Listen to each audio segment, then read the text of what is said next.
അതിരുവിട്ടോ cyber പോരാളികൾ? അതിരുവിട്ടു എന്നാണ് എൻ്റെ അഭിപ്രായം. കാരണം അതിരുവിട്ടു എന്ന് പറയുന്നതിനൊപ്പം തന്നെ സൈബർ പോരാളികൾക്ക് മാത്രമല്ല അതിരുവിട്ടത് എന്ന ഒരു അഭിപ്രായം കൂടി എനിക്കുണ്ട്. കാരണം സൈബർ പോരാളികൾ എന്ന് നമ്മൾ വിശേഷിപ്പിക്കുന്നത് പാർട്ടിയിൽ പദവികൾ വഹിക്കാത്ത എന്നാൽ പാർട്ടിക്ക് വേണ്ടി പണിയെടുക്കുന്ന സൈബർ ഇടത്തെ ആളുകൾ എന്ന രീതിയിലാണ്. പക്ഷേ ഇവിടെ അങ്ങനെയല്ലല്ലോ. മുഖ്യധാരയിൽ നിൽക്കുന്ന ആളുകളടക്കം BRM ഷഫീറിനെ പോലെയുള്ളവർ ചാനൽ ചർച്ചകളിൽ വന്നിരുന്ന് പാർട്ടിയുടെ അഭിപ്രായം പറയുന്നതിനായി പാർട്ടി നിയോഗിച്ച ആളുകളാണ്. അവരൊക്കെ ഇട്ട ഫേസ്ബുക്ക് പോസ്റ്റ് എങ്ങനെയാണ്? ജിൻഡോ ജോൺ ഇട്ട ഫേസ്ബുക്ക് പോസ്റ്റ് എന്താണ്? അങ്ങനെ ഓരോരുത്തരുടെയും എടുത്ത് നോക്കിക്കഴിഞ്ഞാൽ സൈബർ ഗുണ്ടകൾക്ക് അപ്പുറം കോൺഗ്രസിനകത്തെ ആളുകൾ അവരെ എങ്ങനെയാണ് വിശേഷിപ്പിക്കേണ്ടത്? ഞാൻ അവരെ ഗുണ്ടകളെന്നൊന്നും വിളിക്കുന്നില്ല, വിത്ത് ഡ്യൂ റെസ്പെക്ട്. അവരെന്താണ് അവരെ തന്നെ ഇപ്പോൾ പൊതുസമൂഹത്തിന് മുന്നിൽ കാട്ടിക്കൊടുത്തിരിക്കുന്നത് എന്ന ഒരു ചോദ്യം അവിടെ നിൽക്കുകയാണ്. ഇവിടെ ഷൈൻ ടീച്ചർ അല്ലെങ്കിൽ ഉണ്ണികൃഷ്ണൻ MLA എന്നത് മാത്രമല്ലല്ലോ. ഇവിടെ ഷൈൻ ടീച്ചറിലേക്ക് തന്നെ വന്നു കഴിഞ്ഞാൽ ഇവിടെ സ്ത്രീകൾക്ക് സ്വതന്ത്രമായും നിർഭയമായും ഒരു പൊതുജീവിതം സാധ്യമല്ല എന്ന ഒരു സന്ദേശമല്ലേ ഇവർ കൊടുക്കുന്നത്. കാരണം നിങ്ങൾ ഒരു പൊതുപ്രവർത്തകയായി മാറിക്കഴിഞ്ഞാൽ നിങ്ങളെ ഞങ്ങൾ കാണുന്നത് ഈ ഒരു കണ്ണിലൂടെ മാത്രമാണ് എന്ന ഒരു സന്ദേശം ഷൈൻ ടീച്ചറിലൂടെ കൊടുക്കുന്നത് കോൺഗ്രസിനകത്തുള്ള സ്ത്രീകൾക്ക് വേണ്ടി കൂടിയാണ്. ഇപ്പോൾ CPIM എന്ന പാർട്ടി ഷൈൻ ടീച്ചറിനൊപ്പം നിൽക്കുകയും അവർ പോരാട്ടത്തിന് ഇറങ്ങിത്തിരിക്കുമ്പോഴേക്കും ആ പോരാട്ടത്തിന് അവർ പറഞ്ഞ കാര്യങ്ങൾ വിശ്വസിച്ചുകൊണ്ട് അവർക്കൊപ്പം നിൽക്കുകയുമാണ് ചെയ്യുന്നത്. പൊതുസമൂഹത്തിന്റെ പിന്തുണയും അവർക്ക് വലിയ രീതിയിൽ കിട്ടുന്നതാണ് നമ്മൾ ഈ 2 ദിവസമായി കണ്ടുകൊണ്ടിരിക്കുന്നത്. പ്രത്യേകിച്ചും ഇന്ന് രാവിലെ കോഫി വിത്ത് അരുണിലൊക്കെ വന്നിരുന്ന അവർ വളരെ സ്ട്രോങ് ആയിട്ടാണ് അവരുടെ കാര്യങ്ങൾ പറയുന്നത്. അതിനൊപ്പം അവരുടെ ജീവിത പങ്കാളിയും നിൽക്കുന്നുണ്ട്. പലപ്പോഴും ഇങ്ങനെയുള്ള കാര്യങ്ങൾ ഉണ്ടാകുമ്പോഴേക്കും സ്വന്തം വീട്ടിൽ നിന്ന് അല്ലെങ്കിൽ താൻ ഉൾപ്പെടുന്ന തൻ്റെ ചുറ്റുവട്ടത്തുള്ള, അതായത് ഏറ്റവും അടുത്ത ഇമ്മീഡിയറ്റ് റിലേറ്റീവ്സിൽ നിന്നൊന്നും ഇങ്ങനെ ഒരു പിന്തുണ ഒരു സ്ത്രീക്ക് കിട്ടണമെന്നില്ല. പ്രത്യേകിച്ചും പൊതുപ്രവർത്തന രംഗത്ത് നിൽക്കുന്ന അല്ലെങ്കിൽ ഏതെങ്കിലും പൊതുമേഖലയിൽ നിൽക്കുന്ന ഒരു സ്ത്രീയാണ് എന്നുണ്ടെങ്കിൽ അവളുടെ ഭാഗത്തും തെറ്റുണ്ടായിരിക്കും എന്ന് പറഞ്ഞുകൊണ്ട് ചാപ്പ കുത്താൻ കൂട്ടുനിൽക്കുന്നവർ കൂട്ടത്തിൽ തന്നെ ഉണ്ടാകും. പക്ഷേ ഇവിടെ ഭാഗ്യവശാൽ പാർട്ടിക്കുള്ളിലോ അവരുടെ കുടുംബത്തിലോ അവരുടെ സൗഹൃദ വലയത്തിലോ ഒന്നും അങ്ങനെയുള്ള ഒരു സമീപനമല്ല ഉണ്ടായത്. അത് KJ ഷൈൻ ടീച്ചറിന് അനുകൂല ഘടകമായി ഈ വിഷയത്തിൽ നിന്നു. അത് അവർക്ക് കൂടുതൽ മുന്നോട്ട് പോകാനുള്ള ഒരു കരുത്തും കൊടുത്തു എന്നാണ് ഞാൻ മനസ്സിലാക്കുന്നത്. അവരൊരു അധ്യാപക സംഘടനാ നേതാവ് കൂടിയാണ്, ഒരു രാഷ്ട്രീയക്കാരി എന്നതിനപ്പുറം. നമ്മൾ ഈ കഴിഞ്ഞ ലോക്സഭാ തെരഞ്ഞെടുപ്പിലാണ് KJ ഷൈനെ പരിചയപ്പെടുന്നത്. ഒരു പുതിയ സ്ഥാനാർത്ഥിയായി അവരെ പാർട്ടി അവതരിപ്പിക്കുകയാണ്. പക്ഷേ അവർ പ്രവർത്തിക്കുന്ന സ്ഥലമാണ് പ്രശ്നമെന്നാണ് ഞാൻ മനസ്സിലാക്കുന്നത്. കാരണം അവരിന്ന് പറഞ്ഞല്ലോ, ഈ പ്രഭവ കേന്ദ്രം എന്ന് പറയുന്നത് പറവൂരാണ് എന്ന സൂചന നൽകുന്ന കാര്യമാണ് അവരിന്ന് സൂചിപ്പിച്ചത്. ആദ്യം ഈ ഗോപാലകൃഷ്ണന്റെ പോസ്റ്റും അതുപോലെ തന്നെ ഒരു പത്രക്കട്ടിങ്ങും അതൊക്കെ വെച്ചുകൊണ്ട് നിങ്ങൾ എന്തുകൊണ്ട് വാർത്ത കൊടുക്കുന്നില്ല എന്ന് പറഞ്ഞ് നമ്മളെ അടക്കം എല്ലാ മാധ്യമപ്രവർത്തകരെയും ടാഗ് ചെയ്തുകൊണ്ടുള്ള സോഷ്യൽ മീഡിയ ഒരു പ്രചാരണമായിരുന്നു ആദ്യഘട്ടത്തിൽ. ആരും വാർത്തയാക്കുന്നില്ല, രാഹുൽ മാങ്കൂട്ടത്തിലിന്റെ മാത്രമേ നിങ്ങൾ വാർത്തയാക്കുകയുള്ളൂ, CPIM ആയതുകൊണ്ട് നിങ്ങൾ വാർത്തയാക്കാത്തതാണോ എന്നൊക്കെ ചോദിച്ചുകൊണ്ട് വാർത്തയാക്കുന്നതിന് വേണ്ടിയുള്ള ഒരു ശ്രമം ആദ്യഘട്ടത്തിൽ നടന്നു. വാർത്തയാക്കുന്നത് എന്തിനാണ്? കാരണം സൈബർ ഇടത്തിൽ മാത്രമായി ഈ ചർച്ച അല്ലെങ്കിൽ ഈ പ്രചാരണം ഒതുങ്ങിപ്പോയി കഴിഞ്ഞാൽ അവർ ആഗ്രഹിക്കുന്ന രീതിയിലുള്ള ഒരു പ്രചാരണം അതിന് കിട്ടില്ല. അതിന് മുഖ്യധാരാ മാധ്യമങ്ങൾ വേണം. പക്ഷേ മുഖ്യധാരാ മാധ്യമങ്ങൾ ആരും തന്നെ ഈ വിഷയം അവരാഗ്രഹിച്ച രീതിയിൽ എടുത്തിട്ടില്ല എന്നാണ് ഞാൻ മനസ്സിലാക്കുന്നത്. ഇതിന് മുൻപ് നടന്ന ഏറ്റവും പ്രധാനപ്പെട്ട സ്റ്റേറ്റ്മെന്റ് ആരുടേതാണ്? പ്രതിപക്ഷ നേതാവ് VD സതീശൻ്റെതാണ്. അദ്ദേഹം ഒരു ബോംബ് പൊട്ടിക്കാൻ പോകുന്നു എന്ന് പറഞ്ഞത് കുറേ ദിവസങ്ങൾക്ക് മുൻപാണ്. അപ്പോൾ അതിനുശേഷം ആ ബോംബ് അദ്ദേഹം ഇതുവരെ പൊട്ടിച്ചിട്ടില്ല. ഇവിടെ ഇപ്പോൾ KJ ഷൈൻ ടീച്ചറിന്റെ പേര് വെച്ചുകൊണ്ടുള്ള അവരുടെ ചിത്രങ്ങളടക്കം വെച്ചുകൊണ്ടുള്ള ഒരു പ്രചാരണം നടക്കുന്നു. അത് പറവൂരിൽ നിന്നുള്ള ബോംബാണോ എന്ന ചോദ്യം അതുകൊണ്ടാണ് ഉയരുന്നത്.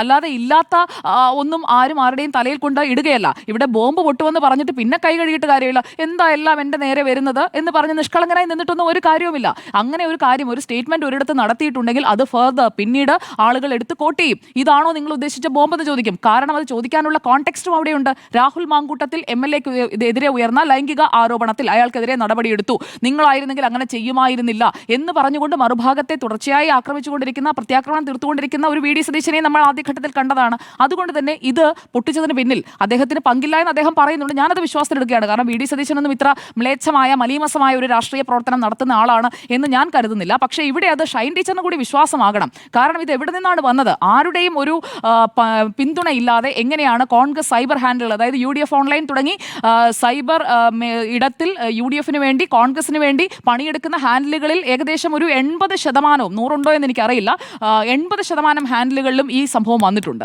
ഇതുമായി ബന്ധപ്പെട്ട പ്രചാരണം നടന്നിട്ടുണ്ട്, വ്യക്തികൾ നടത്തിയിട്ടുണ്ട്. അപ്പോൾ ഈ ആളുകളിലേക്കെല്ലാം കോമൺ ആയിട്ട് എത്തണമെന്നുണ്ടെങ്കിൽ കോമൺ ടെക്സ്റ്റിംഗ് ആണെന്നേ. കോമൺ ടെക്സ്റ്റിംഗ് വരുന്നത് എങ്ങനെയാണ്? നമ്മൾ കാണാറുള്ളതല്ലേ, ഓരോ പാർട്ടിയുടെയും PR പ്രവർത്തനം എന്ന് പറഞ്ഞു കഴിഞ്ഞാൽ കോമൺ ടെക്സ്റ്റിംഗ് ആണ്. കൃത്യമായിട്ടുള്ള ഒരു അൽഗോരിതം ഉപയോഗിച്ചുകൊണ്ട് അവർ ഏതൊക്കെ സ്ഥലങ്ങളിലേക്ക് ആരെ കൊണ്ടൊക്കെ ഇടിക്കണം എന്നത് തീരുമാനിക്കും. ആ രീതിയിലുള്ള ടെക്സ്റ്റിംഗ് ആണ് ഇതിൽ നടന്നിരിക്കുന്നത്. അപ്പോൾ കൃത്യമായ ഒരു പ്ലാൻ ഇതിന് പിന്നിൽ പിന്നിലുണ്ട്. ആ പ്രൊപ്പഗാൻഡ ആരുടേതാണ്? അത് കേരളം എക്സ്പോസ് ചെയ്യണം. അതിന് പിന്നിൽ പ്രവർത്തിച്ചവരെ കേരള രാഷ്ട്രീയത്തിൽ നിന്ന് തന്നെ ഒറ്റപ്പെടുത്തണം. കാരണം ഇത്തരക്കാരൊന്നും കേരള രാഷ്ട്രീയത്തിൽ തുടരാൻ യോഗ്യരല്ല. ഇവിടെ പോസ്റ്റ് മുക്കിയിട്ടൊന്നും കാര്യമില്ല. ഒന്നാം തരം അപവാദ പ്രചാരണമാണ് ഇവിടെ നടന്നത്. അതിൽ ധൈര്യത്തോടെ നേരിട്ട ഷൈൻ ടീച്ചറെ ഞാൻ ഈ ഘട്ടത്തിൽ അഭിനന്ദിക്കാൻ ആഗ്രഹിക്കുകയാണ്. കാരണം അവരൊരു പോരാളിയായിട്ട് അതിനെ നിൽക്കുന്നുണ്ട്. ഇനിയിപ്പോൾ ഇവർ പറയുന്നത് പോലെ സോ കോൾഡ് ഒരു അലിഗേഷൻ അത് സത്യമാണ് എന്ന് തന്നെ ഇരിക്കട്ടെ, സത്യമല്ല എന്ന് തന്നെയാണ് ഞാൻ കരുതുന്നത്, സത്യമാണെന്ന് തന്നെ ഇരിക്കട്ടെ, അത് സുപ്രീം കോടതി സമ്മതിച്ചിട്ടുള്ളതാണെന്നേ. സുപ്രീം കോടതി ഉത്തരവ് അനുസരിച്ചുകൊണ്ട് പ്രായപൂർത്തിയായ ഒരു പുരുഷനും സ്ത്രീക്കും അവർ ആഗ്രഹിക്കുന്ന രീതിയിലുള്ള ലൈംഗിക ബന്ധമൊക്കെ സാധ്യമായ ഒരു രാജ്യമാണ് ഇന്ത്യ. അത് സുപ്രീം കോടതി വിധിയടക്കമുണ്ട്. അപ്പോൾ അങ്ങനെയുള്ള ഒരു കാര്യത്തിൽ ഇവരുടെ വീട്ടിൽ കയറി നോക്കാൻ അല്ലെങ്കിൽ ഇവരെക്കുറിച്ച് ഇങ്ങനെ പറയാൻ അതിന് ആരാണ് ഇവർക്കൊക്കെ അധികാരം കൊടുത്തതെന്നൊരു ചോദ്യം കൂടിയുണ്ട് ഇവിടെ. പക്ഷേ അപവാദ പ്രചരണം തന്നെയാണ് നടന്നിരിക്കുന്നത്. അതാ MLA കണ്ടിട്ട് തന്നെ എത്ര കാലമായി ഞാൻ കണ്ടിട്ടെന്ന് ഈ ഷൈൻ ടീച്ചറിന്റെ പങ്കാളി എന്ന് വന്നിട്ട് നമ്മുടെ സംഭാഷണത്തിൽ തന്നെ ഡോക്ടർ അരുണിനോട് പറയുകയാണ്. അങ്ങനെയൊക്കെ വന്ന് പറയേണ്ട ആ മനുഷ്യന്റെ ഗതികേടൊന്ന് ആലോചിച്ച് നോക്കിയേ. അയാളുടെ ഭാര്യയെക്കുറിച്ചാണ്, അവരുടെ മക്കൾ, അവരുടെ സഹപ്രവർത്തകർ, അവരുടെ സുഹൃത്തുക്കൾ, അവരെല്ലാം ചർച്ച ചെയ്യുന്നത് എന്താണ്? ഇത്രയ്ക്ക് ദാരിദ്ര്യം പിടിച്ചോ കേരളത്തിന് എന്ന് ഇന്നത്തെ ജെൻസിയും ജെൻ ആൽഫയും ഒക്കെ ഇപ്പോൾ വീട്ടിലിരുന്ന് എനിക്ക് സത്യം പറഞ്ഞാൽ ഇത് നമ്മൾ ചർച്ചയ്ക്ക് എടുക്കുമ്പോൾ തന്നെ ഇത് കണ്ടുകൊണ്ടിരിക്കുന്ന ഈ ജെൻസി ജെൻ ആൽഫ എന്ന് നമ്മൾ വിളിക്കുന്ന സോക്കോൾഡ് തലമുറ അവർ പുച്ഛത്തോടെ ആയിരിക്കും ഈ വിഷയമൊക്കെ കാണുന്നത്. ഇതൊക്കെയാണോ നിങ്ങൾ ഡിസ്കസ് ചെയ്യുന്നത്? നമ്മൾ ഡിസ്കസ് ചെയ്യുന്നതെന്നല്ല, കേരളം ഡിസ്കസ് ചെയ്യുന്നത് എന്ന ചോദ്യം അവരിപ്പോൾ ചോദിക്കുന്നുണ്ടാകും.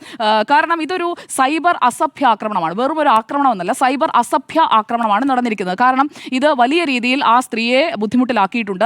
അപ്പോൾ സാംസ്കാരിക കേരളം എന്നൊന്നുമല്ല നമ്മൾ പറയേണ്ടത്. ഇത് സാധാരണഗതിയിൽ നമ്മൾ ഈ മാലിന്യ നിക്ഷേപം എന്ന് പറയുമല്ലോ, ഇത് സാംസ്കാരിക മാലിന്യ നിക്ഷേപമാണ് ഇപ്പോൾ കോൺഗ്രസിന്റെ സൈബർ ഗുണ്ടകൾ നടത്തിയിരിക്കുന്നത്. അപ്പോൾ ഈ സാംസ്കാരിക മാലിന്യങ്ങളെ നമ്മൾ പെറുക്കി അത് എവിടെയാണോ കളയേണ്ടത് അത് കൃത്യമായിട്ട് ഡിസ്പോസ് ചെയ്യേണ്ട സമയമായിരിക്കുകയാണ്. ഇവിടെ CPIഎമ്മിന് നേരെ തൊടുത്തുവിട്ട ബോംബ് സ്വന്തം പാളയത്തിൽ വന്ന് പൊട്ടിയതിന്റെ ഞെട്ടലിലാണ് VD സതീശനും കൂട്ടരും.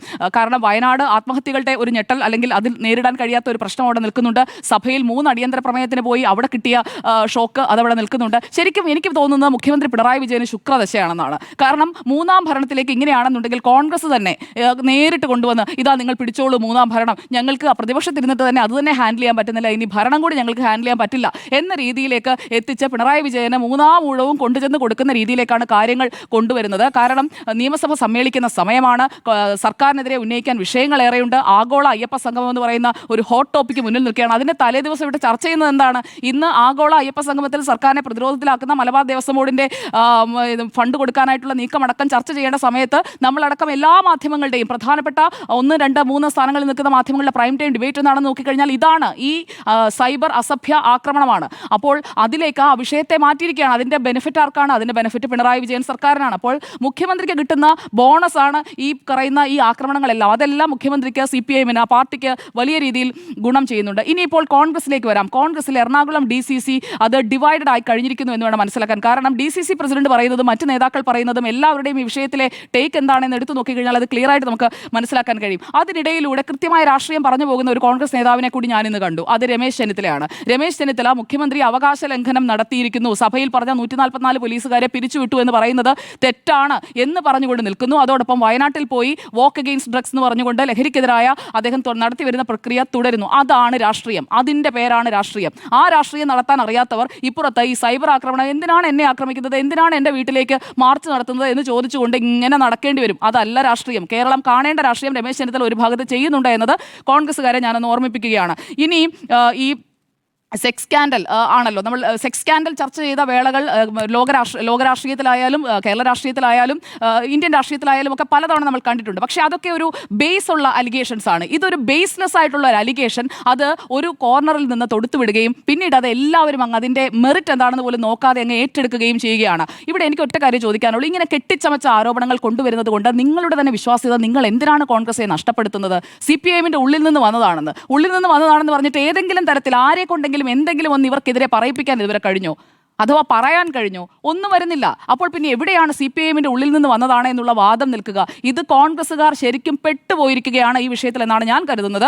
ഇവിടെ പറവൂർ ആരോപണത്തിന് പിന്നിൽ ഇനിയിപ്പോൾ ഉള്ളിലെ തർക്കമാണ്, പാളയത്തിലെ പടയാണെന്ന് പറഞ്ഞാൽ അത് ഒരു തരത്തിൽ പറഞ്ഞാൽ പ്രതിപക്ഷ നേതാവിനെ പ്രതിക്കൂട്ടിലാക്കാൻ വേണ്ടി പറവൂർ കേന്ദ്രീകരിച്ച് ഇങ്ങനെ ഒരു സാധനം ഇട്ടിട്ടുണ്ടെങ്കിൽ അത് മറുഭാഗത്തുള്ളവരുമാകാം. കാരണം രാഹുൽ മാങ്കൂട്ടത്തിൽ വിഷയത്തിൽ അവസാനത്തിൽ കൊണ്ടു നടന്നത് നീയെ, കൊല്ലിച്ചത് നീയെ, ചാപ്പ എന്നുള്ള ലൈനിലാണല്ലോ അവരിതിനെ കാണുന്നത്. കാരണം രാഹുൽ മാങ്കൂട്ടത്തിനെ കെട്ടിയിറക്കിയിട്ട് അവസാനം കെട്ടുപൊട്ടിച്ച് താഴേക്ക് ഇട്ടിട്ട് അങ്ങ് മാറി നിന്ന് കൈയും കെട്ടി നിൽക്കുന്ന ആരാണ്? അത് വി ഡി സതീശനാണ്. അപ്പോൾ അങ്ങനെ അവിടെ നിന്ന് കിട്ടിയതുമാകാം, എന്തുമാകാനുള്ള സാധ്യതയുണ്ട്. അല്ലാതെ CPI-നെ ഇക്കാര്യത്തിൽ CPI-എം ഷൈൻ ടീച്ചർക്കെതിരെ പറയുന്നതെന്ന് ഞാൻ എന്തായാലും കരുതുന്നില്ല.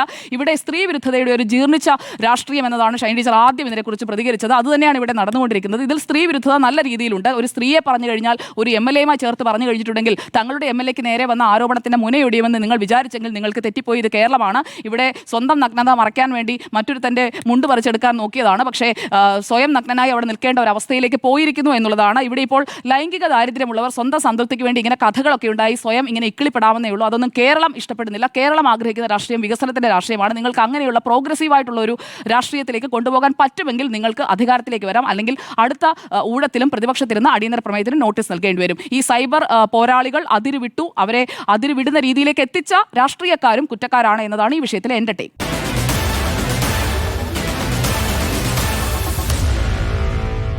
Meet the editors.